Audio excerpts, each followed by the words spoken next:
बिहार प्रदेश में ज़िला बक्सर है और बक्सर ज़िले के अंदर एक भोजपुर जगह लगती है। दरअसल बात कर रहा हूँ 21 अगस्त 2011 की सुबह 9:05 के आसपास का वक्त हो रहा था। यहाँ पर एक दुकान होती है भोजपुर चूना भंडार के नाम से। यहाँ पर एक बाइक आकर रुकती है।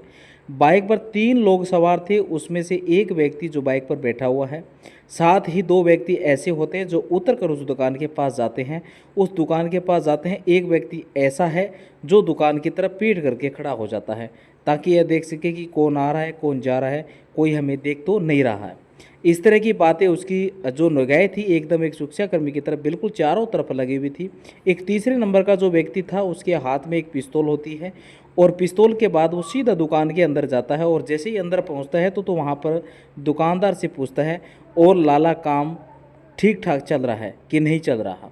देखा, हमने तुमसे पहले ही कहा था, कल के लिए बोला था और हम यहाँ पर आ चुके हैं। जैसे ही लाला ने देखा, लाला देखते ही इनके नाम है राजेंद्र केसरी। वो थर-थर से कांपने लगते हैं, समझ आते हैं कि यह बदमाश है और यह कुछ ना कुछ करने वाले हैं। इससे पहले कि वो कुछ सोच पाते, कुछ कर पाते या किसी को आवाज़ लगा पाते, पिस्तौल से कई गोलियां चलने लगती हैं। धनाधन गोलियां चल रही थी और वो सारी की सारी गोलियां राजेंद्र केसरी के शरीर में छलनी करती हुई पार हो जाती है। कुछ रह जाती है और कुछ देर के बाद फिर यहाँ पर आसपास के जो लोग थे, दुकानें खोल रहे थे, शोर मच जाता है। लोग मौके पर आते हैं, घर वाले, परिवार वाले, और मौके पर आ जाते हैं। राजेंद्र केसरी को सीधा अंदर सदर हॉस्पिटल लेके जाते हैं और डॉक्टर कहते हैं कि हम इन्हें बचा नहीं सके। 2011 की यह घटना 21 अगस्त की वो तारीख थी। आखिरकार फिर पुलिस इस मामले की जांच पड़ताल में जुड़ जाती है तो 4 नाम सामने आते हैं। एक नाम दीनबंधु सिंह का होता है, दूसरा नाम चंद्र मिश्रा का होता है और तीसरा नाम सुरेंद्र मिश्रा का होता है, और जो चौथा नाम है वो शेरू सिंह का नाम होता है। दरअसल 4 नाम थे। इन 4 नामों से अब तक 2025 चल रहा है, आपको सभी को पता है। यह घटना 2011 की है। इतने साल बीत जाने के बाद चंद्र मिश्रा का नाम 17 जुलाई 2025 को सोशल मीडिया पर इस कदर ट्रेंड करने लगता है कि पूरे बिहार की हो या फिर पूरे देश की बात हो, जहाँ जहाँ तक सोशल मीडिया के माध्यम से लोगों को पता चल रहा था, हर कोई चंदन मिश्रा के बारे में बातचीत कर रहा था। अब चाहे देश के राजनेता हो या फिर पक्ष वाले हो या विपक्ष वाले, आज भी हम इस कहानी के माध्यम से यह जानने की कोशिश करते हैं कि आखिरकार पूरा देश चंदन मिश्रा का क्यों जिक्र कर रहा था, जिसने साल 2011 में एक दुकानदार की गोली मारकर हत्या कर दी। आदाब, नमस्कार, सत श्री अकाल। मैं आपका भाई कैलाश कुमार। आज की जो सच्ची घटना मैं आपको सुनाने जा रहा हूँ, यह सच्ची घटना बिहार की राजधानी पटना का एक थाना लगता है शास्त्री नगर, और शास्त्री नगर की ही क्षेत्र में जगह लगती है, जो इलाका है राजा बाज़ार। राजा बाज़ार में एक हॉस्पिटल होता है और पार्स हॉस्पिटल यह पूरे बिहार प्रदेश में, या कह सकते हैं कि पटना में बहुत ज़्यादा मशहूर है। यहाँ बड़े बड़े लोगों का इलाज चलता है। तारीख थी 17 जुलाई 2025 की सुबह लगभग 7 बजे के आसपास का वाक़या था। हॉस्पिटल के ठीक सामने 1-2 बाइक रुकती है, उसमें से 5 लोग होते हैं, जिसमें 4 के सर पर कैप लगे हुए थे, एकदम बढ़िया अच्छे कपड़े पहने हुए थे, बने ठने थे। साथ ही एक ऐसा होता है उनमें साथी जिसके सर पर कोई कैप नहीं लगा हुआ था। आराम से एकदम यह करीब करीब 10 मिनट तक ये टहलते रहते हैं और 10 मिनट टहलने के बाद 7:15 के आसपास ये हॉस्पिटल के अंदर प्रवेश करते हैं, इधर उधर घूमते हैं।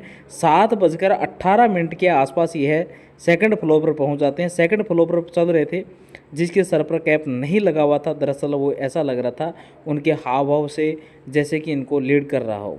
इन चारों का मुखिया हो। 5वां व्यक्ति यह सीधा आईसीयू में जाता है। आईसीयू का जो कमरा नंबर होता है 209, ऐसी जगह पर अक्सर कोई ना कोई रोकने वाला टोकने वाला होता है, क्योंकि वहाँ अगर कोई अचानक से कोई आदमी जाएगा तो उसके जमस कीटाणु विषाणु जो भी होते हैं वो जा सकते हैं।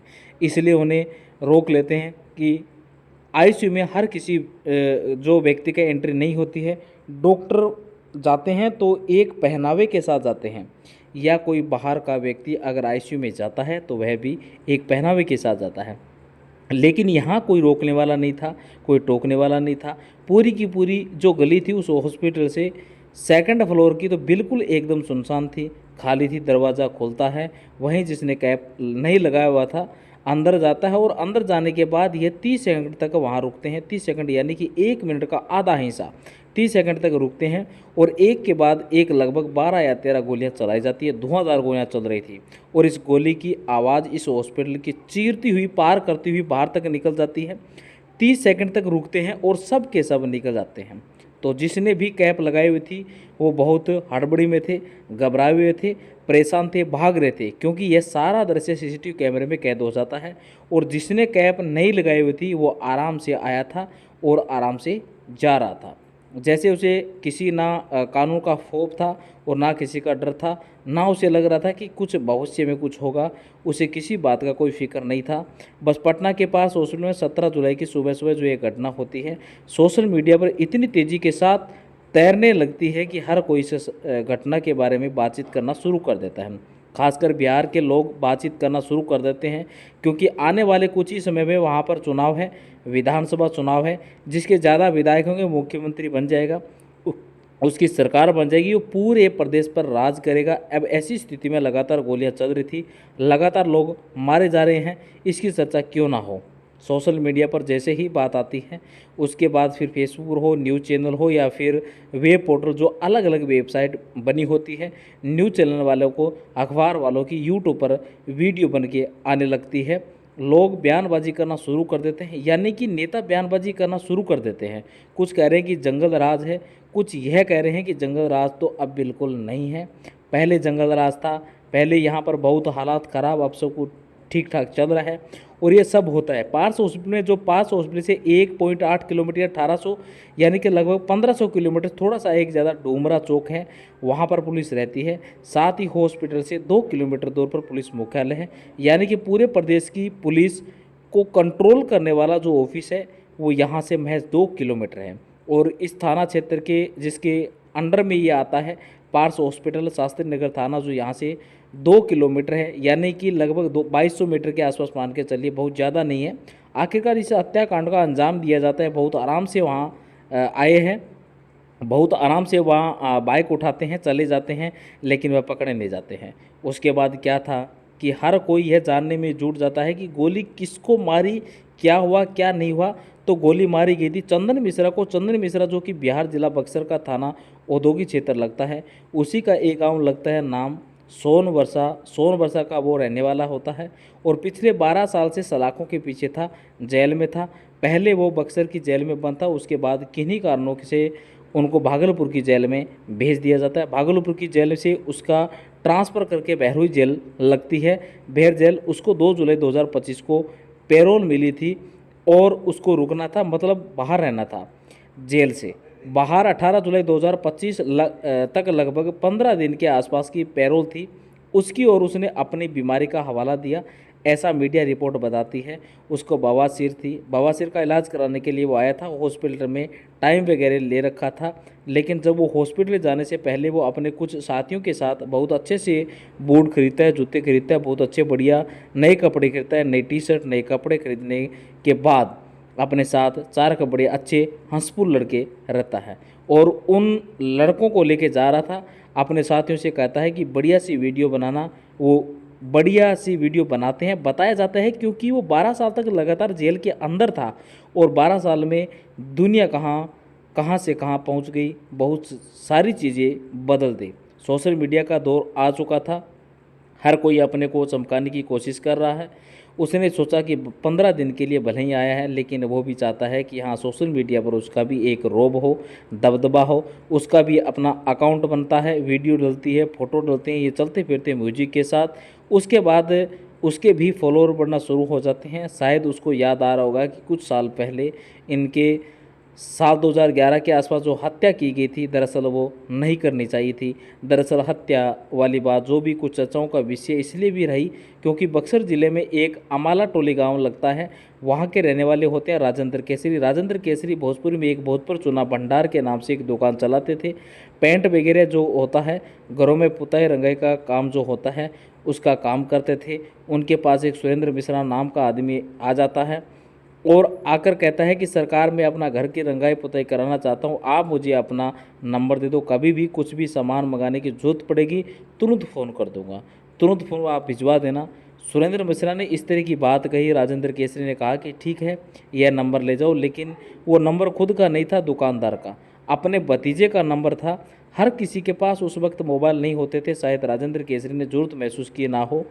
अपने भतीजे को नंबर दे दिया और जैसे ही नंबर गया, अभी कुछ ही घंटे बीते थे कि फ़ोन आता है, लाला बहुत मोटे पैसे कमाते हो, कुछ पैसा का इंतजाम कर लो। यानी कि उसके रंगदारी के लिए कॉल की गई।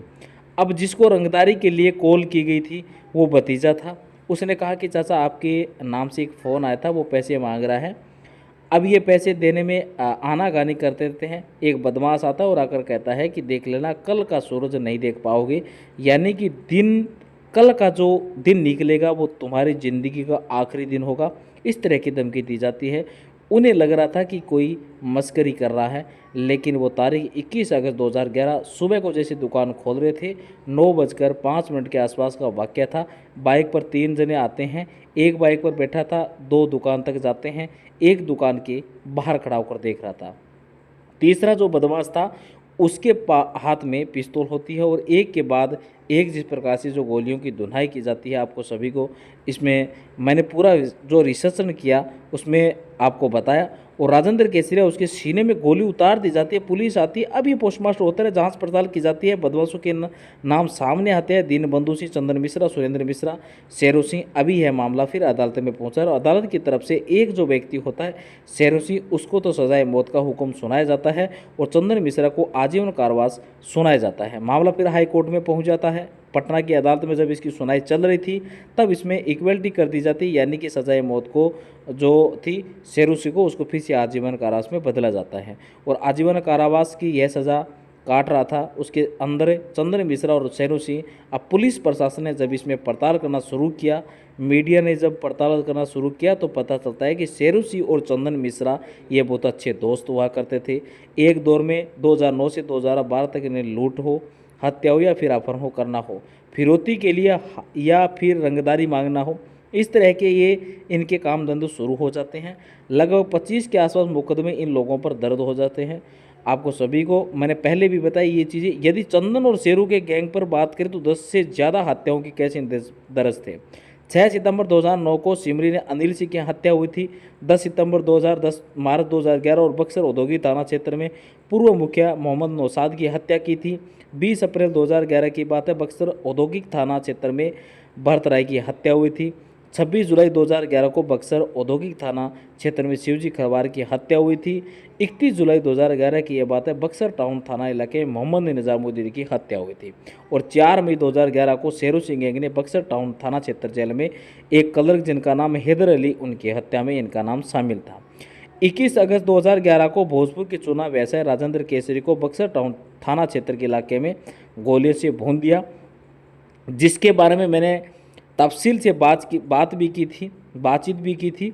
11 अप्रैल 2022 को आरा नवादा थाना ब्लॉक रोड के ठीक सामने स्थित को गोली में कोचिंग सेंटर हरि सिंह नारायण को गोली मारकर उनकी हत्या कर दी गई। और 2013 में आरा के टाउन क्षेत्र जो थाना क्षेत्र है, जेल के गेट के सामने सिपाही हमीद की भी हत्या करने पर इनका आरोप था। इस तरह के लगभग 10 मामले तो चंदन और शेरू गैंग पर अब पुलिस ने इसमें जांच पड़ताल शुरू करा। पुलिस ने जब पहली एसएसपी की बाइट आती है, क्योंकि मीडिया तो पीछे पड़ ही जाता है कि आखिरकार ये हत्या क्यों हुई, किसके पीछे क्या वजह है, तो उन्होंने कहा कि गैंगस्टर की हत्या और ये आपसी इनका झगड़ा है, आपसी मसला है। तो जाहिर सी बात है कि कुछ सोचने वाली बात है कि आईसीयू में जब कोई कैसे जा सकता है, जब डॉक्टर वगैरह या फिर कोई वहाँ पर सिक्योरिटी होती है वो जाने नहीं देती, तो कैसे कोई चला गया। 5 बदमाश आराम से चले जाते हैं, सब पर हथियार होते हैं जो कि सीसीटीवी कैमरे में दिखाई दे रहे हैं। उनको कोई भी रोकने वाला टोकने वाला कोई था ही नहीं। कमरा नंबर 209 में चंदन मिश्रा रह रहा है। आपको पिछली जो जिस प्रकार से जानकारी दी, इसमें यह भी बताया गया था कि हॉस्पिटल यानी कि पार्स की भी कहीं ना कोई मिली भगत सामने है। हालांकि यह पुलिस की जांच के बाद स्पष्ट हो सकेगा। और पुलिस ने जो तर्क दिया था वो वाकई अजीब सा लगता है, बेहुदा सा लगता है। वो कहते हैं कि गैंगस्टर ने गैंगस्टर को मारा है। अगर गैंगस्टर ने गैंगस्टर को मारा है तो पिछले 17 दिनों में 46 हत्याएं हुई। बिहार में इस तरह के आंकड़े हैं।